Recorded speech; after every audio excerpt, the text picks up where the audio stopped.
IPL ముందు Kolkata night riders కు big shock తగిలింది. ఆ జట్టు కెప్టెన్ టీమిండియా స్టార్ ఆటగాడు శ్రేయస్ అయ్యర్ గాయం కారణంగా ఈ ఏడాది సీజన్ ఆరంభ మ్యాచ్లకు దూరం కానున్నట్లు తెలుస్తోంది.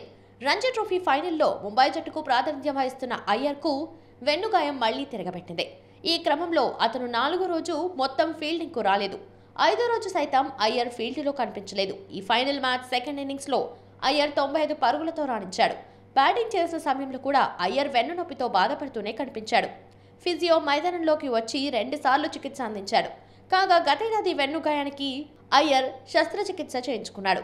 ఈ క్రమంలో గతేడాది ఐపీఎల్కి కూడా దూరం అయ్యాడు. ఇప్పుడు సరిగ్గా మళ్లీ ఐపీఎల్ ఆరంభ సమయంలోనే అయ్యర్ గాయపడటం కేకేఆర్ ఫ్రాంచైజీని కలవరపెడుతోంది. ఒకవేళ అయ్యర్ దూరం అయితే కేకేఆర్ కెప్టెన్ గా నితీష్ రాణా మరోసారి బాధ్యతలు చేపట్టే అవకాశం ఉంది. మార్చి 22 నుంచి ఐపీఎల్ ప్రారంభం కానుంది. చెపాక్ వేదికగా జరగనున్న తొలి మ్యాచ్లో Chennai Super Kings, Royal Challengers Bengaluru తలపడనున్నాయి. ఇదిలా ఉండగా శ్రేయస్ ను సెంట్రల్ కాంట్రాక్ట్ నుంచి బీసీసీఐ తప్పించిన సంగతి తెలిసిందే. రంజీల్లో ఆడాలన్న తమ ఆదేశాలను అయ్యర్ ధిక్కరించడంతో బీసీసీఐ ఈ నిర్ణయం తీసుకుంది.